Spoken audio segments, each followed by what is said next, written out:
Good morning. Now, last week, Paul began his teachings on marriage and sex. I'm sure you all had a lot of talks about that at home this week. And he does it as a direct refute of sexual immorality that was going on in the church. Remember in chapter 5, what was he addressing there? Incest, something so egregious that even the pagans didn't practice that, is what he said. And he's calling them out, not just for the sin of sexual morality. What else did he call them out about? The fact that they weren't handling it. He was going on in their church and they weren't taking care of it, And it's just some really deviant behaviors we talked about. In chapter 6, he was addressing the lawsuits that were going on, leading to the point where he states directly that it would be better to be wronged than to take lawsuits inside the church out to an unbeliever. Let's take a refresher look at that. Jack, you're going to read 6 to 8. But brother goes to law with brother, and that before unbelievers? Actually, then, it is already a defeat for you that you have lawsuits with one another. Why not rather be wronged? Why not rather be defrauded? On the contrary, you yourselves wrong and defraud. You do this even to your brethren. And we talked when Bart was your ears ringing. Bart even brought up the example that he actually did that. That's quite a different view from the world's view, isn't it? Don't let anybody take advantage of you. We need justice, social justice. That's a far reach from where we're in the world. Marvin. What about that? Is that Christian brother against Christian brother? Yes, that's what Paul's referring to. Huh? In this context. So what about if I have a problem with some pagan person? Yeah. Is that okay? Sue the pants off. Sue the pants off. I think that's in Proverbs somewhere. No. What's the answer? Well, the church doesn't have authority over a faith. That's right. Well, so you can sue a pagan then? You can be sued by pagans. It works both ways. Everybody's laughing. I haven't heard this thing say an answer yet. Bart, what say you? Should what if it's seriously? Okay. Yeah, seriously. It's a matter of judgment. It's a matter of judgment. There are some cases where you're forced into a situation who need clarity. I had a problem with the property dispute, and I couldn't drive my car across my lane unless I solved it. Yeah. And so I had to solve it. Other times, things you could let go. You don't necessarily have to win every dispute. It's a matter of good judgment, and it affects your witness, I think, more than anything else. In the case that he's talking about within the church, it affects the reputation of the church. Absolutely. In the case where you're looking with an unbeliever, it would be even more reputation as a believer. Right. Well, also the church has to provide a vigorous defense against lawsuits against the church. I mean, that's a real thing. It is a real It's a thing. big budget. Yeah. Everything from slip and falls to. Yeah, I think Paul is, in this case, he's addressing one believer against another believer in this church, and those should be handled inside. That's what he's saying. It's better to be wronged than to drag the name of the church. And hang tight, because I will show you some other stuff about that in just a second. And then Paul, later in chapter 6, starts teaching about the body being the Lord's and stating that all things are lawful for him, but not all things are profitable. And he also said he wouldn't let anything be master over him. What are some of the things that we might allow to be master over us? Carbohydrates. Carbohydrates, sugar, carbohydrates. Amen to that. Yeah, I get it. Yeah. What else? What else? Alcohol. Drugs and alcohol. Money, absolutely. Anything else? Material things. Anger. It could be almost anything. Hobbies. If I could get Don to stop golfing all the time, he'd be a better Christian. That's not true. He can't hear me anyway, so I'm okay.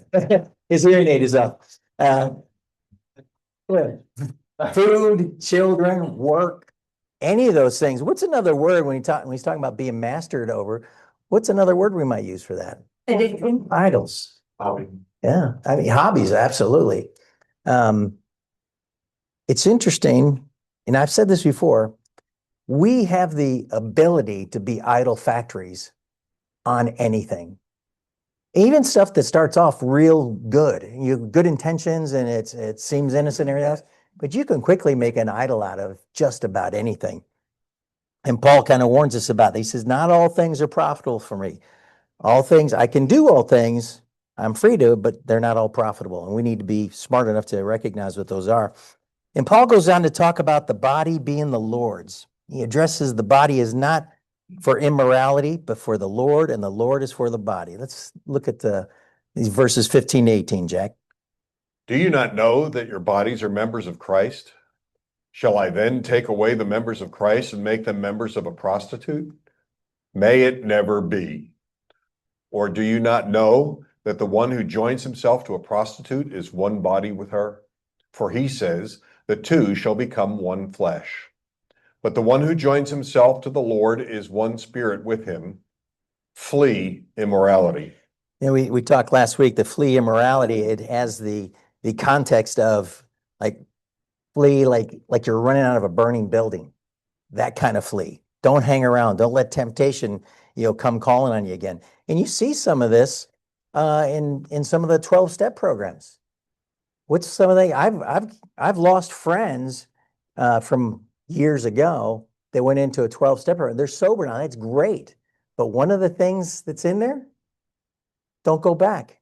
Don't go back to the circle of friends. Don't go back to the things that might trigger a drink. When I knew him, we were both drinkers. He more so than I. But one of the things he learned in the 12-step program, don't go back. Flee that sin. And in verse 16 says, or do you not know the one who joins himself to a prostitute is one body with her? The two shall become one. What's he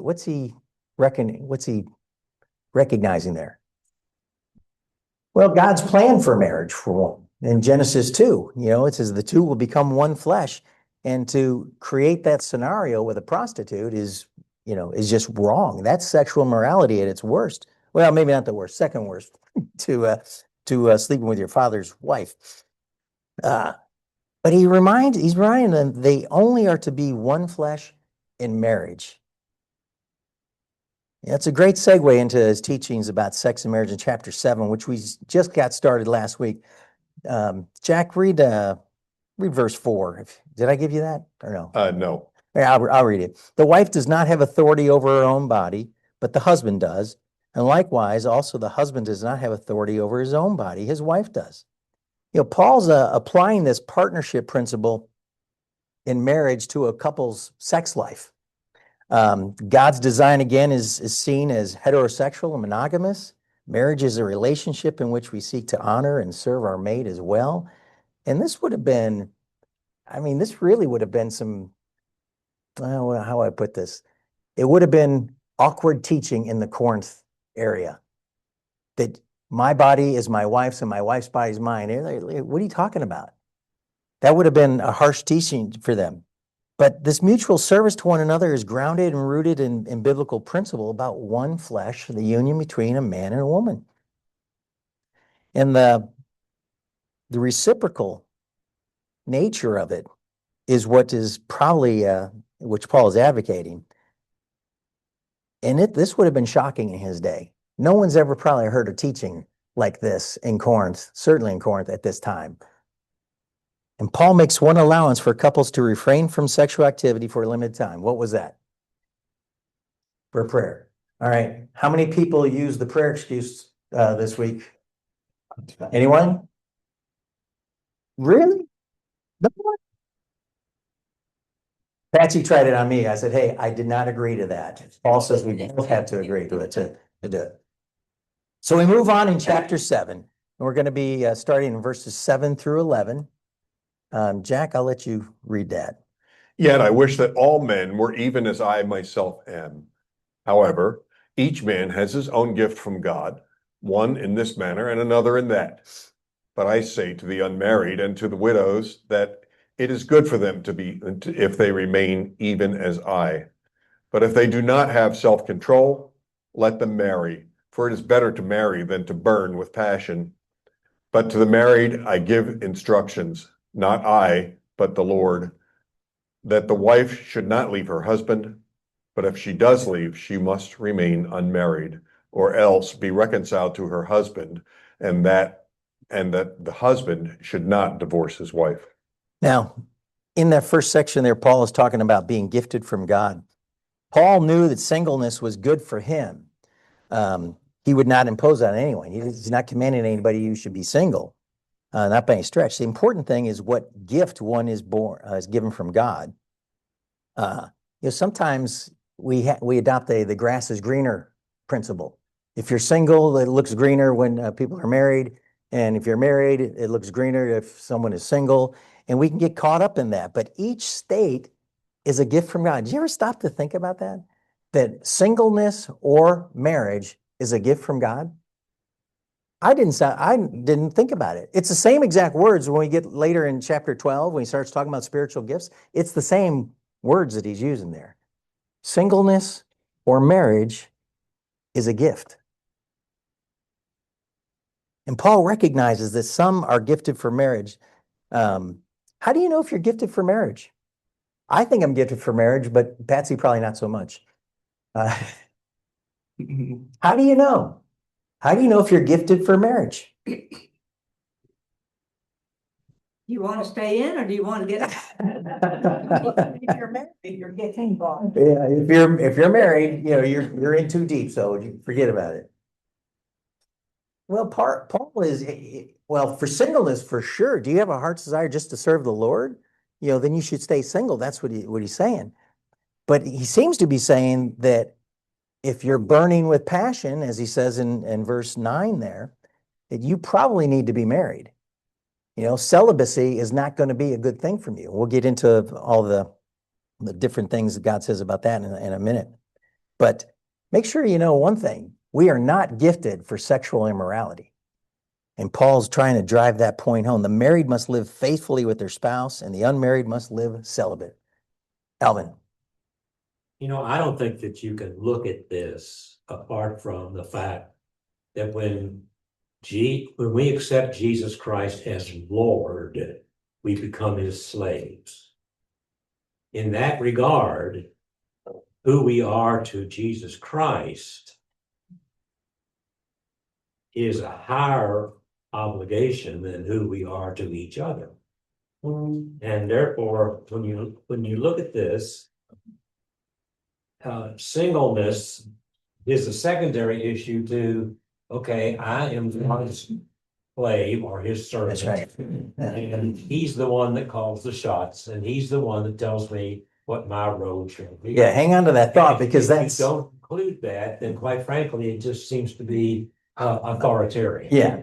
No, I agree. And keep in mind what Alvin is saying here is an underlying theme of everything. What he just said is true. But it differs quite a bit from the world that we live in.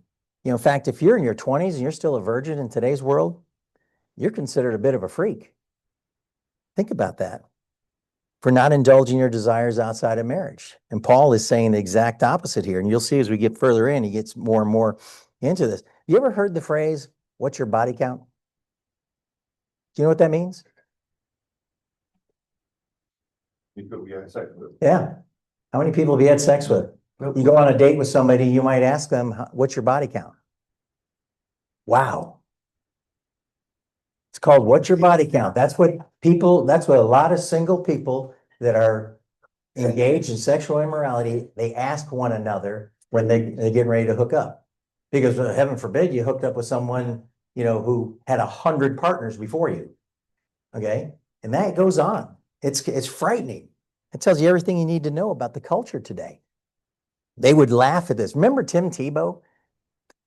Remember when he was single and he was still a virgin? Yeah, he wasn't afraid to tell anybody that. He was a fantastic athlete, but they wore him out. They looked at him like he was a freak show. Of course, he did end up marrying Miss Universe, so Tim's doing okay. But verse 9 picks up on what Paul said in verses 5 and 6 earlier, that God has gifted some for marriage. And again, this is just his counsel is practical. If you don't have self-control, if you have these urges to have sex, then you probably should be married. Single life is not going to be for you. He recognizes that marriage is a legitimate refuge, if you will, for people that don't want to practice sexual immorality. You don't want them to burn with passion, as he says in there. Now, some, I would say most, are gifted by God for marriage. Do you agree with that? It's a strong desire for sex should be an indication of that. You know, and this week when I was studying this, again, I hadn't really given thought to that singleness or marriage were gifts from God.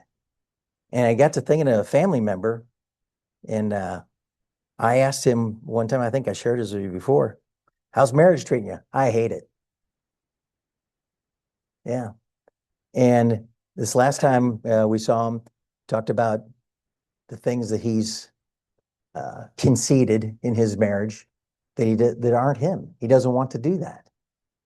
He probably is gifted for singleness. He just doesn't know it because the world puts so much pressure on you to be in relationships, to be married and everything else. And yet he flat out says, I hate it. He's not gifted for marriage. I'm looking forward to having an opportunity to talk about that, but that's a conversation another time. And then on verses 10 and 11, he says, but to the married, I give instructions, not I, but the Lord. Okay, so Paul is distinguishing here. 3 different times in this chapter, he's going to tell you whether it's him talking or this is a command for the Lord. Okay, that the wife should not leave her husband, but if she does leave, she must remain unmarried or else be reconciled to her husband, and that husband should not divorce the wife. Notice in verse 10, like I said, that it's Paul giving the instruction, or not him giving the instruction, but the Lord. And now we have to point out that Paul is addressing marriage in this context as if both are believers. Okay, so you got to kind of pay attention to what he's talking about here. The wife is not to depart her husband. The Corinthian Christians seem to have, now remember everything we've been talking about up to this point, they seem to have asked the question, should I get divorced so I can be more spiritual with the Lord? That seems to be what they're asking. Remember, when you start chapter 7, he says, now I'm going to address the things you wrote me about. So they must have wrote something in there or asked a question about it that they are thinking if I got divorced, if I wasn't married, I can be at a higher plane spiritually. And Paul's telling them, you're not to do that. You know, in the broken world, you know, things break. Tragically, sin breaks marriages. You know, we got a 50% divorce rate in this country. You know what the divorce rate is for Christians? People that are devoted Christians, go to church regularly, pray together regularly. You know what that divorce rate is? It's less than 2%. But it's 50% in the general public. You know, in the Western world, divorce has become, you know, part of the natural ebb and flow of life. It's becoming odd and exceptional in Western culture to have people go the distance till death do us part. That's getting to be a rarity. Now, Jesus talked about that in 2 different spots, Matthew 5:31 and then Matthew 19. Jack, let's read those. It was said, whoever sends his wife away, let him give her a certificate of divorce. But I say to you that everyone who divorces his wife, except for the reason of unchastity, makes her commit adultery. And whoever marries a divorced woman commits adultery. And then chapter 19, verse 3. 3 to 6. Some Pharisees came to Jesus, testing him and asking, is it lawful for a man to divorce his wife for any reason at all? And he answered and said, have you not read that he who created them from the beginning made them male and female, and said, for this reason, a man shall leave his father and mother and be joined to his wife, and the 2 shall become one flesh. So they are no longer 2, but one flesh. What therefore God has joined together, let no man separate. You know, back in verse 10, Paul says, you know, this is a command. This is a command from the Lord.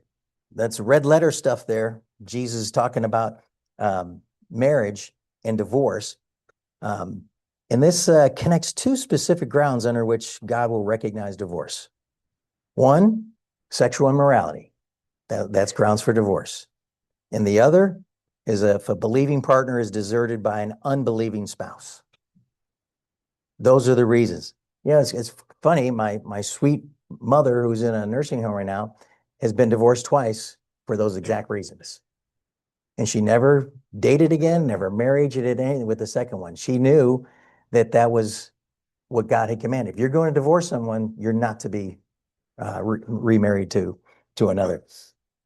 So, on any other grounds, God will not recognize divorce, even if the state does.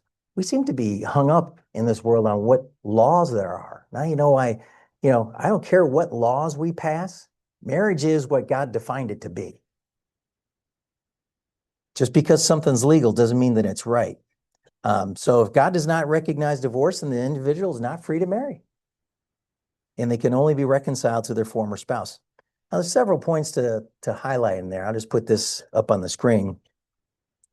But God desires for marriage to be permanent. God allows for separation in a troubled marriage. God always desires for reconciliation to take place.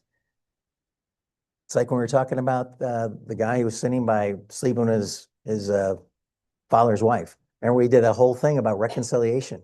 God doesn't want that anybody would perish, but all come to what? That all would come to repentance. Thank you. I had a little trouble there.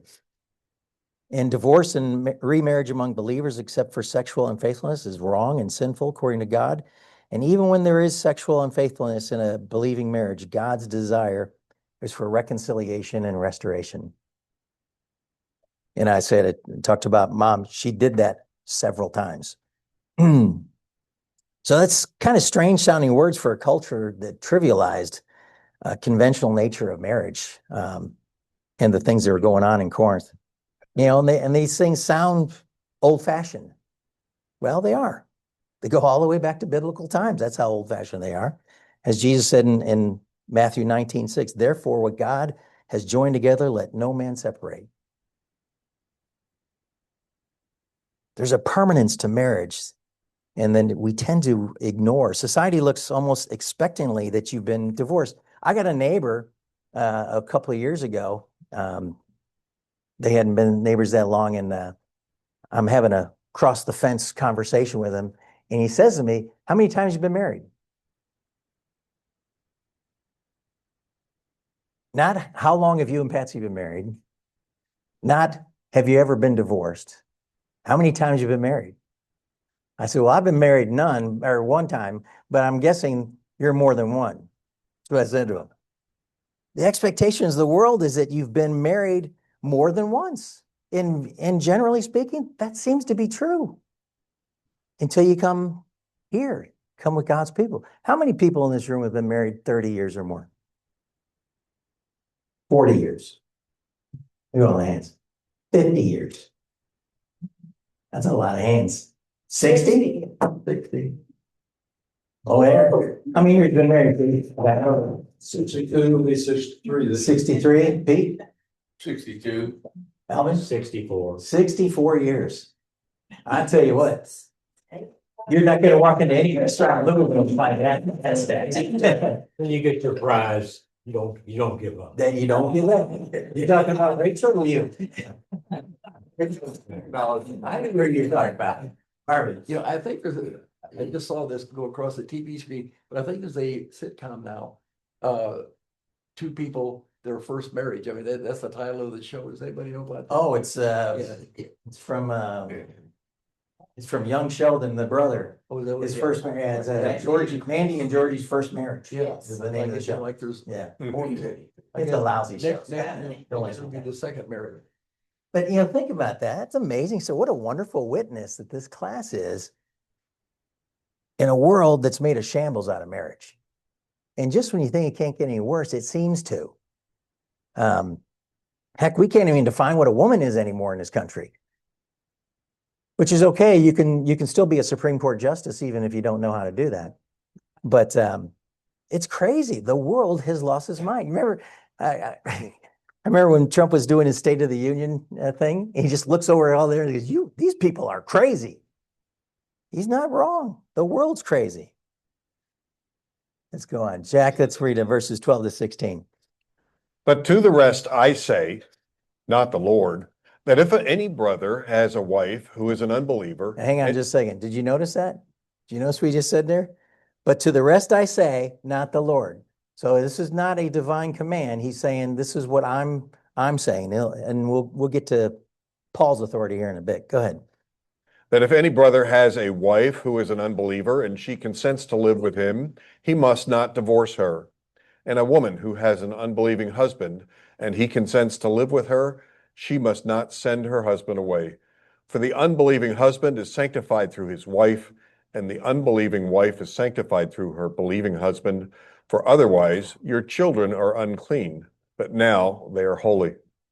So Paul moves to address the situation that Jesus didn't specifically address. And that's why he says that in verse 12, but I, not the Lord. Have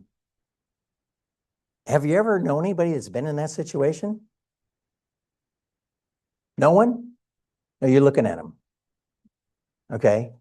I was an unbeliever, married to this beautiful woman over there. And it's only because she stayed faithful that ended up bringing me to the Lord as well, including our kids. Yeah, there you go. Marty. What do you think it means when it says he is sanctified through his wife or she is sanctified through her husband? It can't mean saved if they're an unbeliever. Doesn't mean saved. So what It does doesn't it mean mean? they're set apart. They're using a word that could mean set apart. And maybe God will have a moving in their life, but no, it does not mean that they're saved. Okay. You gotta be thankful. You gotta be justified for. You got to be justified first. That's right. Yeah, but that makes sense to me though. What's sanctification mean in that particular case then? Because they're not justified, so they can't be sanctified until you're justified. Well, in this context, it does not mean that the spouse is saved. So we talked about that. Simply means that they're set apart for a special working in their lives by the Holy Spirit, by virtue of being close to someone who is a Christian. Are married. They changed the word. It still means set apart. It's kind of saying the same exact thing word wise, but the translators use two different words in there. They use holy and sanctified interchangeably with the word they're putting there. But again, doesn't mean they're saved. Now, that's a whole nother lesson that I'm not prepared to get into about young children being saved, until they're at the age of consent. Bart.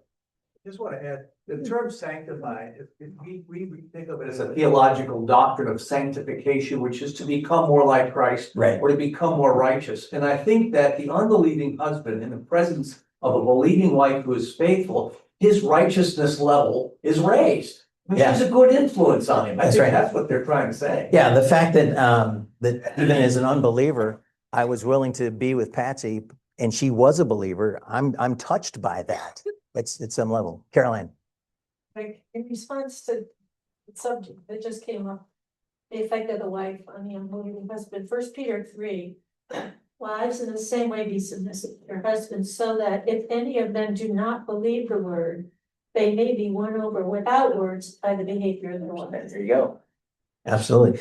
I had a friend that I used to be my doubles partner in tennis years ago, where I played competitive tennis.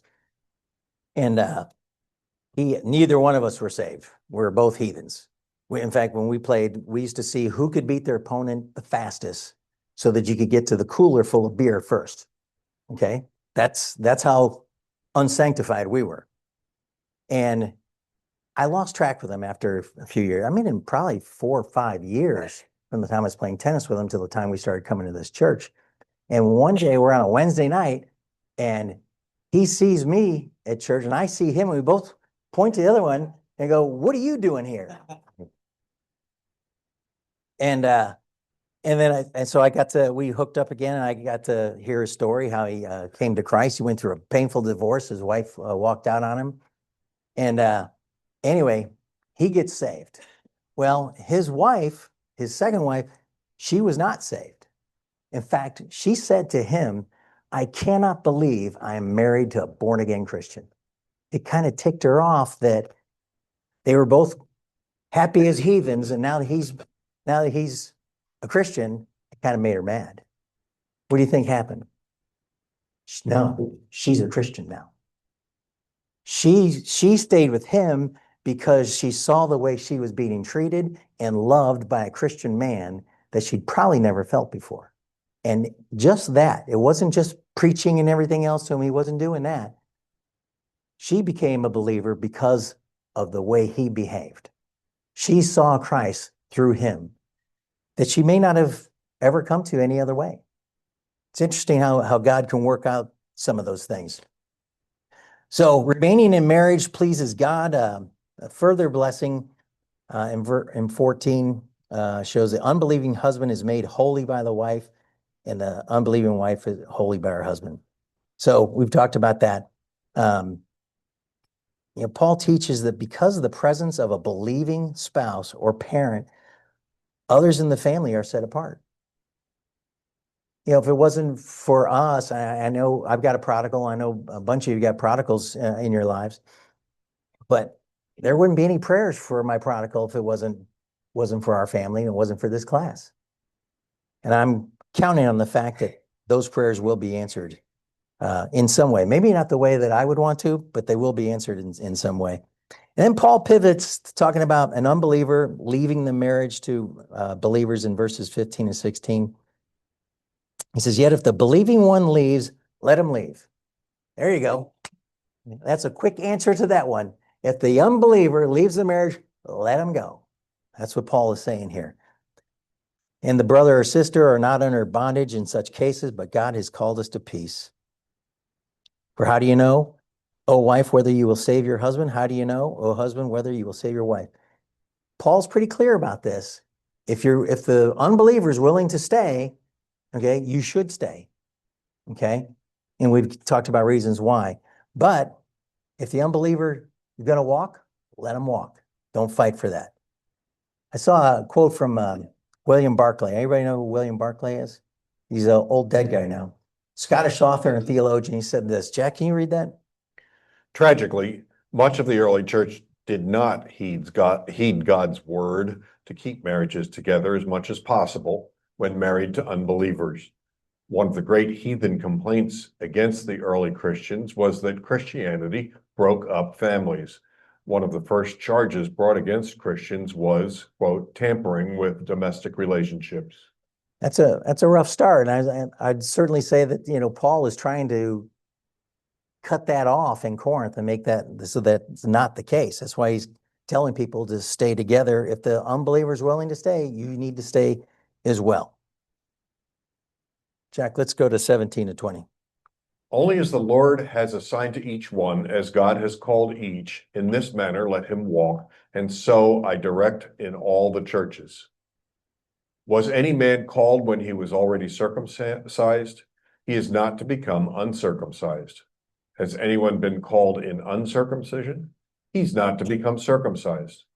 Circumcision is nothing, and uncircumcision is nothing, but what matters is the keeping of the commandments of God. Each man must remain in the condition in which he was called.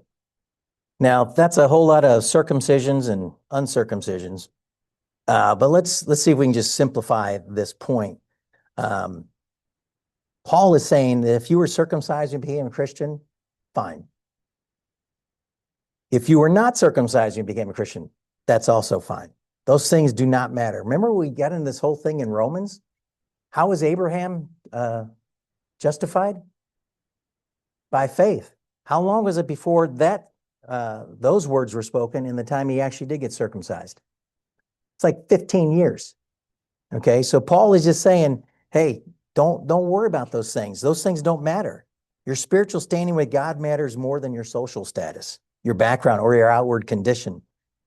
And Paul tells believers, don't think you must radically change and we talked about this too, your social identity to follow Christ. I'll start going to church when I clean up my act. But guess what? You're not going to clean up your act if you're not in church. Remember Max Lucado line? Because God will take you just as you are. He just won't leave you that way. And that's true. Serve God faithfully wherever he has placed you. I talked about my friend Chris last week. He doesn't run a ministry. He goes to church and everything, but his ministry was that manufacturing floor. He was an example of those people when he's working on the machines every day, and they knew he was a Christian. So stay where you're at. Christianity doesn't require changing your status. Circumcised, uncircumcised, Jew, Gentile, doesn't make any difference. He says these outward distinctions do not make you acceptable to God. Obedience to God matters more. Keep the commandments of God in what matters in verse 19. Don't live restlessly trying to become more spiritual. Corinthians seem tempted to think, if I were unmarried, if I were free, if I changed my status, then I could better serve God. And Paul says, serve Christ faithfully right where you're at. That's the bottom line of all that circumcision, uncircumcised. Stay faithfully, just serve faithfully right where you're at. Your value to God before God is not determined by your earthly status. I think a lot of people, like I said, they're waiting, thinking that somehow that earthly status will impress God. Let me tell you right now, God's not impressed with anybody. Christ transforms people within their circumstances before he changes their circumstances. So be faithful to Christ where God has placed you, because your identity in him matters more than your outward condition. Jack, let's move on to 24. Were you called while a slave? Do not worry about it. But if you are able also to become free, rather do that. For he who was called in the Lord while a slave is the Lord's freedman. Likewise, he who was called while free is Christ's slave. You were bought with a price. Do not become slaves of men. Brethren, each one is to remain with God in that condition in which he was called. What's Paul saying there? What's the bottom line of what Paul is saying in this section? Or you got a smug look on your face? Go ahead. It's okay. I mean, he's talking about slaves. He says, you know what? If I was saved as a free man, and in Rome, that meant something. That's right. He said, I'm really God's slave. I'm going to be a slave. When I'm saved as a slave of men, I am God's free man. I'm free because I belong to Christ. He's saying that don't seek to change your status. Well, actually, he does say if you can, become free, become free. Freedom is better than slavery. And that's about all he said. Yeah. And I don't think that and I think Paul uses some of these examples, extreme examples, to make us think about some of these things. He's saying that even a slave, if you are a slave, you can still please the Lord. And if you aren't a slave, if you're a free man, you're going to be a slave to the Lord. It's kind of interesting the way he mixes those things together. Paul was brilliant. Do not become slaves of men. This is true not only in regard to literal slavery, but spiritually as well. We're never to put ourselves under an inappropriate control or influence of others. You kind of get the sense Paul's going down this laundry list of questions. And that little section seemed slightly disjointed, but still Paul keeps it in rhythm with the other things he's pointing out here. Jack, let's go to 25 to 28. Now, concerning virgins, I have no command of the Lord. All right, hang on a second. Here we go again. This is the third time Paul has distinguished what he's saying here. Concerning virgins, I have no command of the Lord, but go ahead, Jack. But I give an opinion as one who by the mercy of the Lord is trustworthy. I think then that this is good in view of the present distress, that it is good for a man to remain as he is. Are you bound to a wife? Do not seek to be released. Are you released from a wife? Do not seek a wife. But if you marry, you have not sinned, and if a virgin marries, she has not sinned, yet such will have trouble in this life, and I am trying to spare you. Go ahead, just get the chuckle out on that one.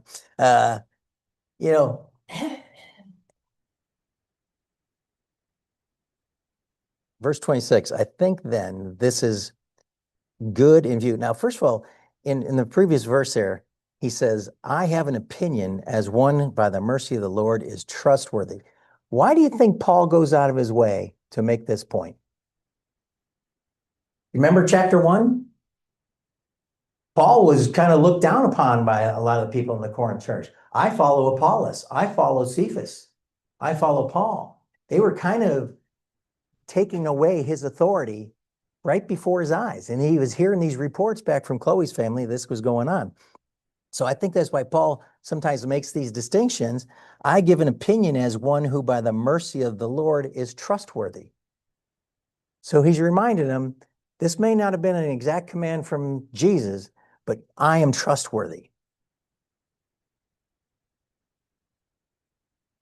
So Jesus did not give a specific command about singleness. So Paul distinguishes between Jesus' words that we looked earlier in Matthew, and then being single is in his opinion. Does it seem like Paul is pushing singleness? Why is that? He's single and has had to deal with it. Well, he's single, and I think Paul is telling people he's single, and it has allowed him. I say this, I want this to sound funny. It has allowed Paul to draw as close to the Lord as anybody possibly could. Of course, he's been shipwrecked. He's been beaten. Paul was never asked to leave a city. He was usually thrown out. Okay. And yet he's telling people, if you really want to draw near to the Lord, I'd suggest you stay single.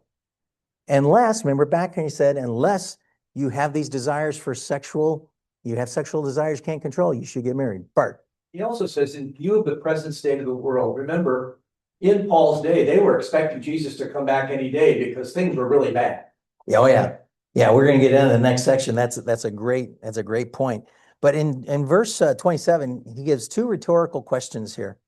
The first one is, are you bound to a wife? And the answer is, then don't seek to be released. And then the second question is, are you released from a wife? Answer, don't seek another one. In other words, if you're married, stay married. If you're single, don't feel that you can't stay single. You can. Both relationship statuses are pleasing to God. Now, in line with Bart's comment there, Jack, let's read verses 29 to 31.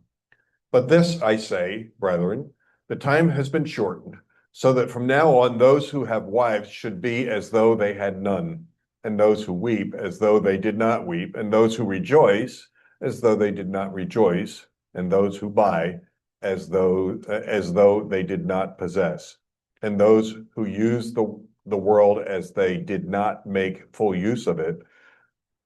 For the form of this world is passing away. That's easy for you to say, right, Jack? Yeah. Yeah, some people criticize Paul because he's given them this warning about, time is short. Paul was actually in some places declared a false prophet because he was claiming the time is short. What's he really saying in this section? Regardless if you're single or married, what is he saying? And where you are. Well, stay where you are, but you need to live your life as if time is short. You need to live your life with some urgency. These people in Corinth were living their lives as if no expectation of the Lord ever coming back.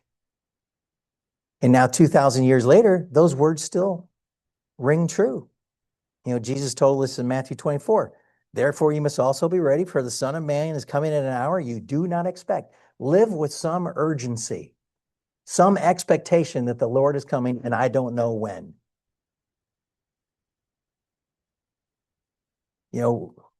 We're to be ready in regard time is short. And he's telling even the married guys, you need to live as if time is short. It's not just for you, but the sake of your family.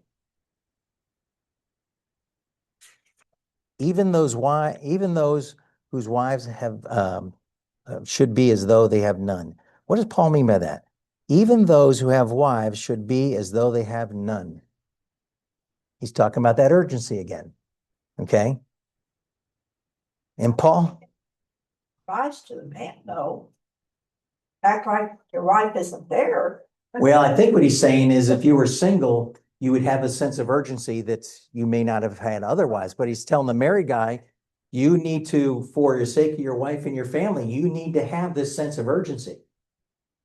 I like that word. You don't like that word? Well, you can take that up with Paul or the Holy Spirit, one of the two. Okay? Take it up with Ellen. Yeah.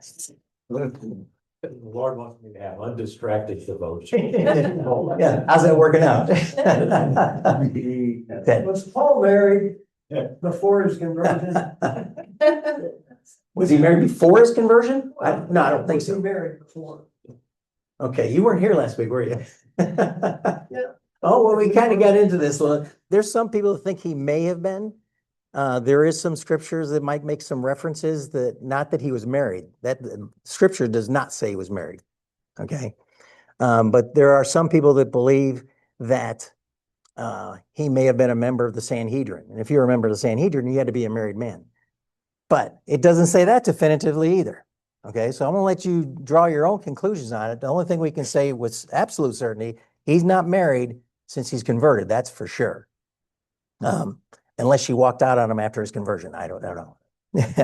So, like I said, I wouldn't teach that dogmatically, but I do think there's some breadcrumbs in the Bible that might lead you to think that. I've read several books and other commentaries that do support that, and many others that don't. So, I'll let you decide on that one. But it does, you know what it kind of reminds me of when we're talking about this urgency is the rich young ruler. Jack, read Luke 12:18-20. I will tear down my barns and build larger ones, and there I will store all my grain and my goods.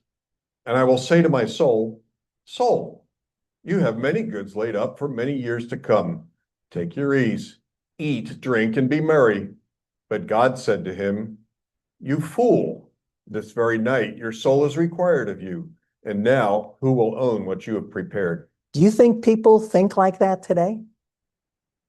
Like the rich young? I think they do. Absolutely. I don't know that a lot of people, including a lot of Christians, they really give thought to the fact that this night my soul might be required of me. Then who's all that planning, all that stuff you worked for, who's that going to be? It's not going to be yours. You can't take it with you. And that's the world we live in. You know, few people stop to consider that. Storage containers built all over. Really, you know, people are storing them stuff. Yes. Put in there for years and pay rent on it Yeah. every month and never see it. You ever hear Jerry Seinfeld do that thing about garbage? You know, you things that you use and then move from your upstairs to the basement. And then from the basement, they go to the garage. And then from the garage, they go to a storage facility. All of which we've never touched any of that stuff, but we're saving those things for someday, evidently. And in verse 31, he says, and those who use the world as though they do not make full use of it, for the form of this world is passing away. What does he mean by that? For the form of this world is passing away.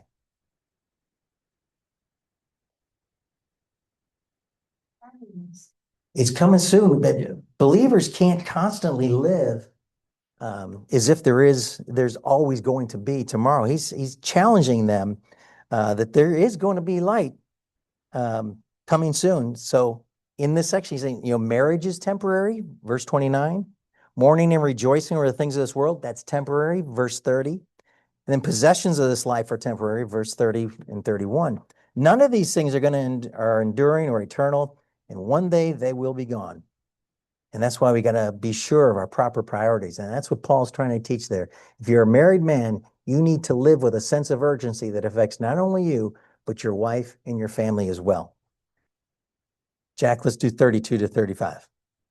But I want you to be free from concern. One who is unmarried is concerned about the things of the Lord, how he may please the Lord. But one who is married is concerned about the things of the world, how he may please his wife, and his interests are divided. The woman who is unmarried and the virgin is concerned about the things of the Lord, that she may be holy both in body and in spirit. But one who is married is concerned about the things of the world, how she may please her husband. This I say for your own benefit, not to put a restraint upon you, but to promote what is appropriate and to secure undistracted devotion to the Lord. Yeah, it's pretty simple what he's saying here. You know, Paul says single believers can often serve Christ with fewer earthly distractions. I don't think anyone can really disagree with that. You've got a wife and children and stuff. You've got some different priorities. Not that you should make God second to all that, but you've got other things on your plate that you need to pay attention to. You know, you've got a mortgage, you got mouths to feed, you got all these other things. And that's what Paul is saying here. If you're single, you don't have those things to distract you. You can draw closer to the Lord in a way that maybe a married man can't because of the, as he says, his focus is divided. Unmarried believers, Paul's saying an unmarried person can be more concerned with the things of the Lord, more focused on pleasing God. But a married person also must think about his spouse, his home, family responsibilities. Paul explains that married life naturally divides attention. I don't think you can really disagree with that. Anybody disagree with that? You can't. The unmarried John- woman who may devote herself more fully to the Lord and holiness of ministry, he's not trying to restrict her. Did I hear someone? Yeah. Jack. I was just going to say, my mom, to her credit, was a great example of this aspect of marriage and then life as a single person, in that she was totally devoted to her husband until he died, and she had 30 some years or more left on the earth. And her ministry to Jesus Christ and to others in the name of Jesus Christ just blossomed like you would never believe that there could be that kind of a transformation. Yeah. Because she was no longer distracted by her duties to her husband. Yeah. And could just minister to Jesus Christ. Yeah, my mom was kind of the same way, although she did have a divorce, but she knew that she couldn't get remarried or anything again. But she really blossomed. Even she was a believer for a long time already, but she really blossomed when she was celibate, didn't date anymore. You could see the singleness was really a gift to her, and to this day. And she's 95 now. But Paul values whatever most helps a believer live devoted to the Lord. That's what Paul is valuing here. Jack, let's read 36 to 38. We'll try to wrap this up. But if any man thinks that he is acting unbecomingly toward his virgin daughter, if she is past her youth, and if it must be so, let him do what he wishes. He does not sin, let her marry. But he who stands firm in his heart, being under no constraint, but has authority over his own will, and has decided this in his own heart to keep his own virgin daughter, he will do well. So then, both he who gives his own virgin daughter in marriage does well, and he who does not give her in marriage will do better. So Paul seems to be saying here, it's the fact that she's getting married or staying single is not a problem. But he's starting to bring everything together to a conclusion. His basic meaning is clear. When God's will for your life is as a single person or a married person, you rest in that calling.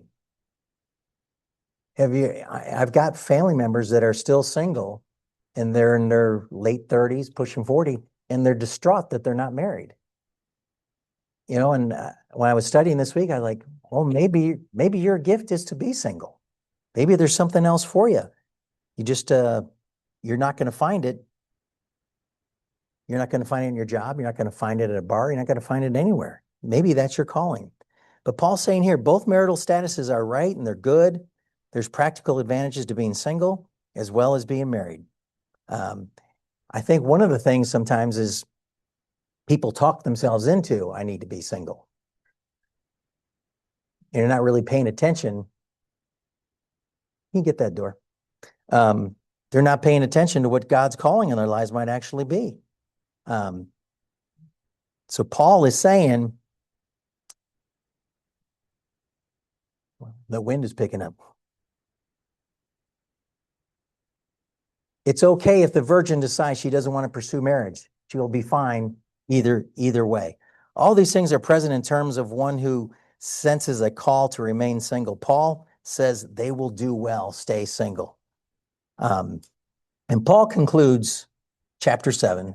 This is a long chapter to get through. Verses 39 and 40. Jack? A wife is bound as long as her husband lives, but if her husband is dead, she is free to be married to whom she wishes, only in the Lord.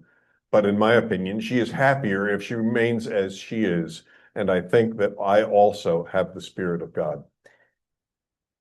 If a woman's husband dies, she's free to remarry to anyone she wants, only in the Lord. What does that mean? Another believer, okay? He's talking about, don't be unequally yoked. I've seen that happen too. In my translation, I think Rachel has an out. Oh. It says, but if her husband has fallen asleep, she is free to be married.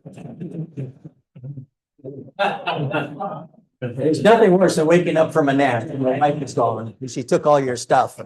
Yeah. Yeah. I like Paul's more blunt, if your husband's dead, then you can live. Paul believes that a widow is happier if she remains as she is. That's kind of interesting. He wants the widow to know that you don't necessarily have to be remarried. I've seen a number of times people who in loving Christian relationships and a spouse dies and they don't wait months before they're on a dating app or even getting married. Don and I have a friend that died of COVID. How long was it before his wife remarried? Within a year. Within inside a year. They were married for 30-something years. How long did that marriage last? Less than 6 months. Less than 6 months. And then she got remarried again. Some people just, they feel like they have to be married. I only she stopped for a second to think that maybe there was something God had to teach her in single life. And they don't even think that way sometimes. It's kind of sad. I love how Paul ends here. And I think I also have the Spirit of God. I don't think I'll remarry. Really? Be careful. I've seen it happen before. Bart and I have talked about this a number of times. I've been with Patsy almost 50 years, 49 years since we started dating.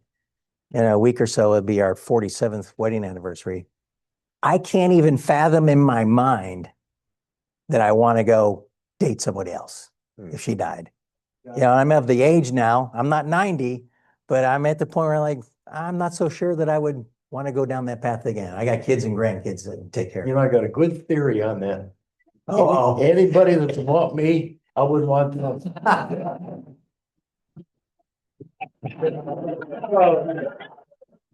hey, to live by. To live by. Yeah. I think that's a proverb somewhere too, isn't it? Yeah. Paul, but I find it interesting. Paul closes with, I think I also have the Spirit of God. Why do you think he's saying that?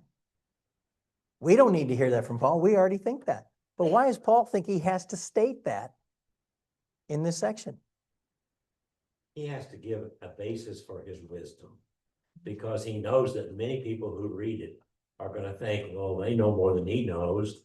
And he's giving the basis for why he's given this advice. Absolutely. And I think it goes all the way back to chapter 1 when they were, kind of dissing Paul with, I follow Cephas, I follow Apollos, and he has to go through that whole dissertation. Paul.